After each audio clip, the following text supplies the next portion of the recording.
what makes Christianity stand out from all the other belief systems is that Jesus is the only one that died for his people.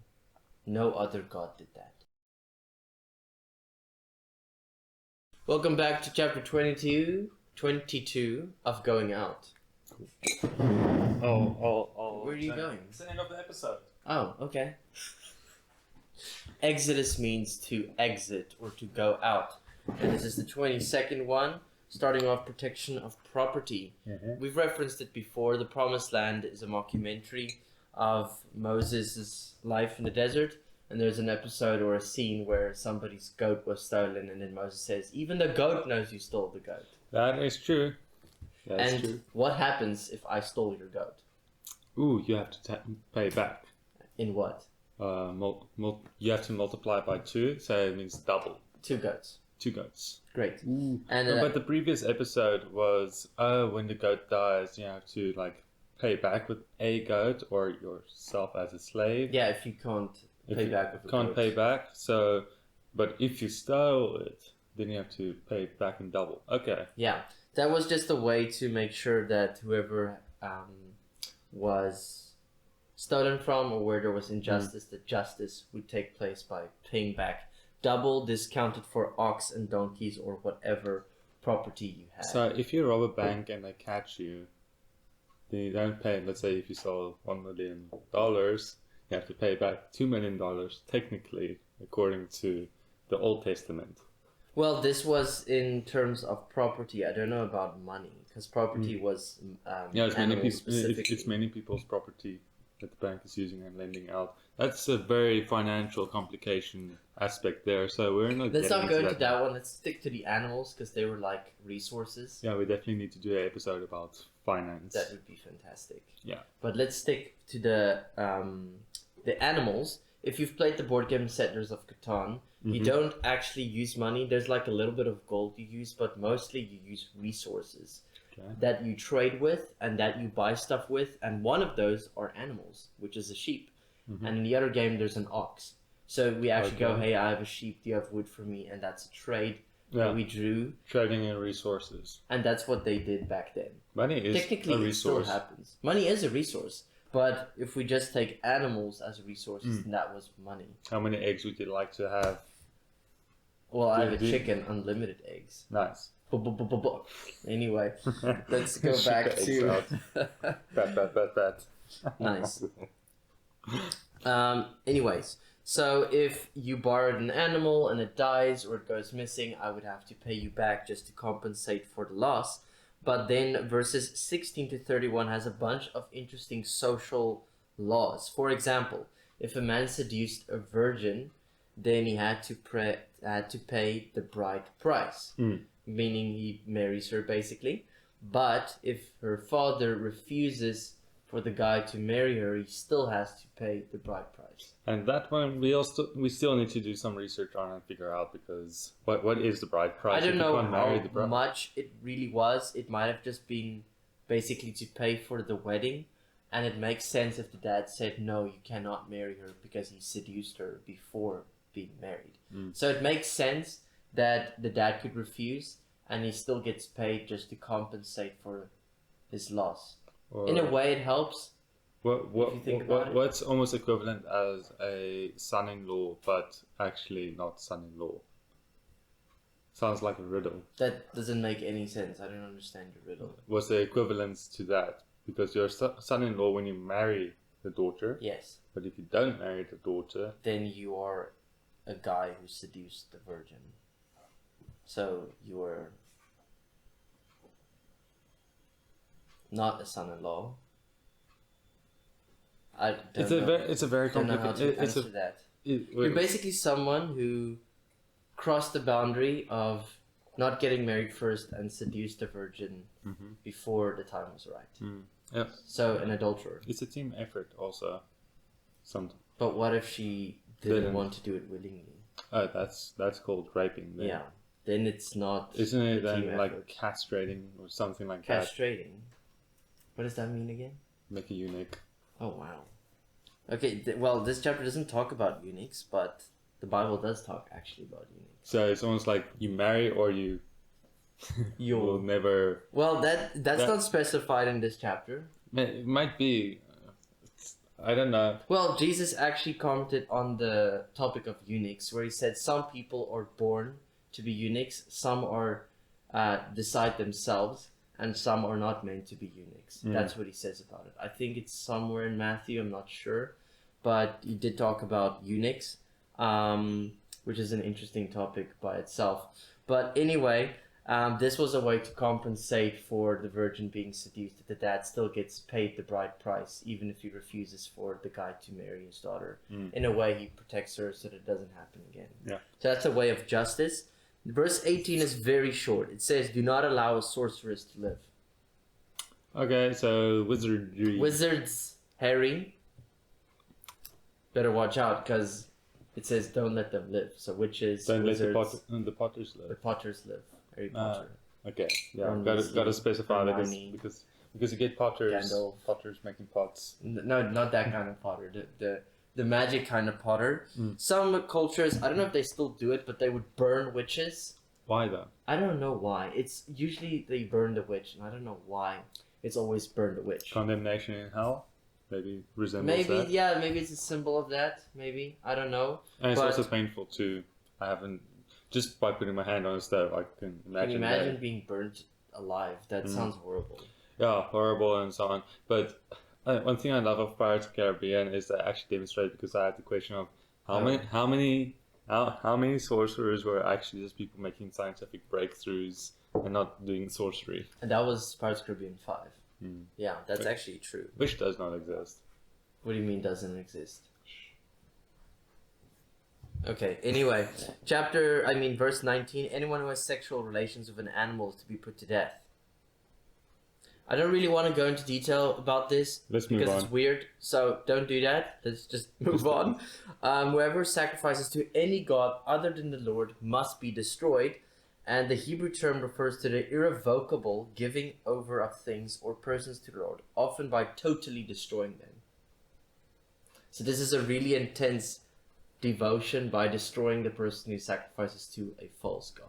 To a false. And a lot of them did it throughout Israel's history. And I have this question: how many of them do you think we have that we're worshiping a false god? Wait, who's thinking that? The opposite religion, or Oh, okay, that makes sense, because according to us, Christianity, which I believe is the one true faith belief system, that Allah or Buddha are false gods. But you're making a good point, because people who grew up Islam will think that Jesus is not a real god, that he's a fake god. And then everyone else is thinking, but your god is fake and your god is fake. perspective and culture that creates this whole dynamic. So I believe, luckily, we're not in this time anymore, because it's like Bible bashing, like forcing people to turn into the other religion, and it's like, and I also don't like religion because it's hindering you from having a relationship with God. True. So, and that's where you have to handle the opposite party, if I can put it in that sense, with compassion, love, and basically going to their level, because what did Jesus do? He went to our level in order to fellowship with us. You don't become like them, but you show them on your side how things are, and then it's up to them if they want to switch parties or to change their belief, because you grow up a certain manner, so then you have a belief. How many of the beliefs are your own? Because if you don't have a reason why you believe in something, is it really yours? Good question. Also, I want to make this distinguishment. What makes Christianity stand out from all the other belief systems is that Jesus is the only one that died for his people. No other God did that. And also, as you said, Christianity is not religion, it's a relationship. Where all the other ones, you have to do things a very specific way and then you'll be approved or accepted. Whereas Jesus, he gives grace freely. And it's a free gift that you just receive even though you don't deserve it.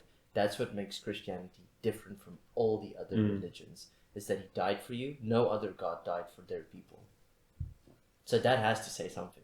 Yeah, I used to say something. That says a lot. A lot of people just gives a very bad reputation. So I don't classify myself publicly as a Christian, even though I do fall under that. But I'm saying I'm a child of God. Okay. I still like using the word Christian. Because to me, it closes a lot of doors, like walls goes up, or opinions and stuff is already like from the other party, and it's like, nah. But that's because Jesus warned that not everyone will accept the good news. People will reject it, unfortunately. Yeah. So if you use the word Christianity for them, it will have a negative connotation because they got hurt from the church. But if you think about it, even people working in the church full time, they are not perfect. So it's not like the church hurt you, the people who are not perfect, they hurt you. Yeah. And then unfortunately we connect it to the church or God or the Bible, but then really the root of it all is sin. So you have to make that distinction. Hate the sin, but love the person. Yeah, so, and not many people have that discernment because they haven't gotten into that level of be able to discern. Exactly. It's like a little kid. They just they'll go to the ice cream truck and get kidnapped because they don't know better at that age. That's why we're so skeptical. But also we're indoctrinated with that thought so much that we're very skeptical and scared for ice cream trucks these days. Well, I haven't seen one in a while, but they haven't changed the theme song in so many years. But anyway, this chapter is not about ice cream trucks. I want to talk about do not mistreat or oppress a foreigner, verse 21, for you were foreigners in Egypt. This is kind of a nice reference that remember that you were also foreigners, so don't mistreat the other foreigners. I quite like that. But a very intense one, verses 22 to 24, it says, do not take advantages of people who are widows or fatherless. And if you do, God's anger will be roused and he will kill you with the sword. And then your wives will become widows and your children fatherless. So he's taking that very seriously. And I think that's why God protects them so much, because he's all for marriage. And when, for example, there's a divorce that does happen or the dad dies, then he especially even more cares for widows and orphans. Wow. Good. And in the New Testament, it's also repeated that true, untainted devotion to God is to care for widows and orphans, because they don't have someone to take care of them. But if you do something, care for them, it's actually a really wonderful thing if you think about it. Okay. But anyway, if you lend money to somebody who is needy, do not charge it like a business deal. Expect no interest, which makes sense because they don't have much. As we said in the previous episode of the giving is the receiving, because you give them, you freely actually do give them the money because you know they won't be able to pay back, but you know it will help them. So therefore, the receiving is that it's going to help. And you've helped that person.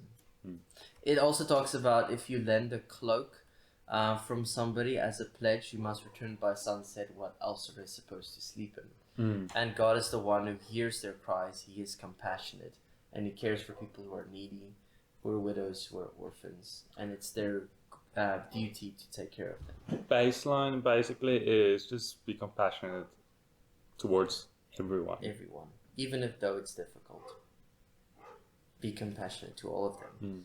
Also, a very interesting one, verse 28, do not blaspheme God or curse the ruler of your people. So blasphemy, we said it's about taking God's name in vain, in disrespect. But then so many times, I think I've done it as well, is to curse the ruler of your people. Like, criticize them. Criticize the president or the government or the system. The system. And it's so easy to do that when we're actually supposed to pray for our leaders. Pray for it and also come up with solutions rather than just complaining. And pray for the right leaders to get into place. And for when there is the right leader is to continue to pray for that person to lead people in the right way. Because if everyone's complaining or criticizing for the leader, it's actually not going to help making the nation better, because everyone's actually putting each other down. And they're divided, and if you're divided, you cannot stand. A divided house cannot stand by itself. It's actually something that Jesus said. When they accused him of casting out demons in the name of Satan, he said, how can Satan cast out Satan? Then Satan is divided against itself. and then he proved that he wasn't doing it through Satan. He was doing it through the power of God. Sure. Okay. Also, another thing on the topic of do not curse the ruler of your people, pray for them.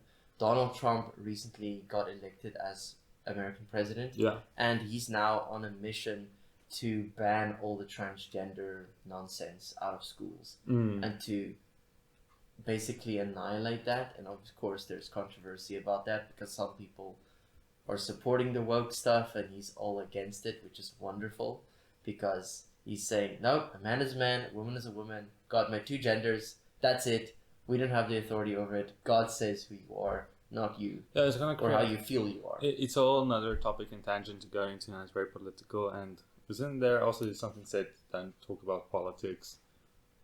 In the Bible? No, I don't think specifically in... Don't talk about politics. No, but like it can bring up quite a lot of stir. No, that's true, but if you think about it, the Bible itself is already a controversial book. Because people differ about this book.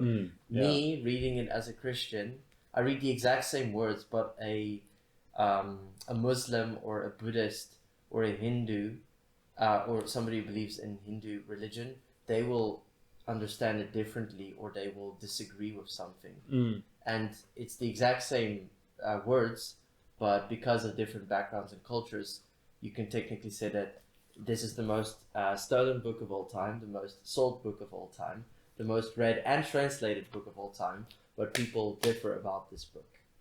And sad thing is, even Christians differ about things because of interpretations. Interpretations, and because the Bible applies, actually anything that you read applies to the season of your life, or the manner how you interpret it is applied to your season of life. That's why the Bible is an ageless book, because every time when you read it and you have a spiritual eye, then it will be you actually read it differently almost every time. And I know a lot of people read something in the Bible, then it says, but the Bible says this, and then it says something opposite. Isn't that a contradiction? And it's a good question to ask. That's why I would usually go to godquestions.org. Then you read up, the Bible says this, but it also says that. And what we usually make the mistake is to not take it into context, where we interpret it from a Western worldview, but we're supposed to interpret it in the original Hebrew ancient culture. Then everything makes more sense. And I think if we start doing that, taking it to its original source, the Bible would make more sense. It would make more sense, and not just reading it and saying, oh, it doesn't make sense. And just by knowing the Old Testament and the New Testament, it would already make more sense for the controversy. And the thing is, I understand if you read something and it doesn't make sense and it sounds like it's contradicting itself, but I especially love those kind of conversations to have with people where they say, it says this in this passage, but it says this in this passage. And then I would go and break down the original context, history, background, everything to let it make sense and talk it through. And then if you take all of that into consideration, it will actually make more sense because there's nothing wrong with asking questions. You shouldn't say no to actually going to do proper study. If you just take it at face value, but you don't dive into it, then I understand the confusion will remain. A lot of confusion, but a lot of false information as well, because you can't trust anything much these days. That's why you have to test everything. Yeah. So I know the Bible can sometimes be, but it's, for example, there's a passage where it says, work out your own salvation. It sounds like you have to work for your salvation, but what it actually means is that you were saved by the grace of God, but then out of believing in God, you are obedient to His word. And that is a result of your salvation. Because you are saved, you want to live differently. Yeah. And that's the context of that passage. And you can test me on that. I always believe that if you really want to understand the Bible, go and study, ask the difficult questions. That's why I like having those conversations. Ask the question 7 times. 7 times until you get to the answer. And sometimes we don't get the answers. And then that's also okay, because our minds can't understand everything, because some things are just a secret to the Lord. And He understands it. But that is chapter 22 of Exodus.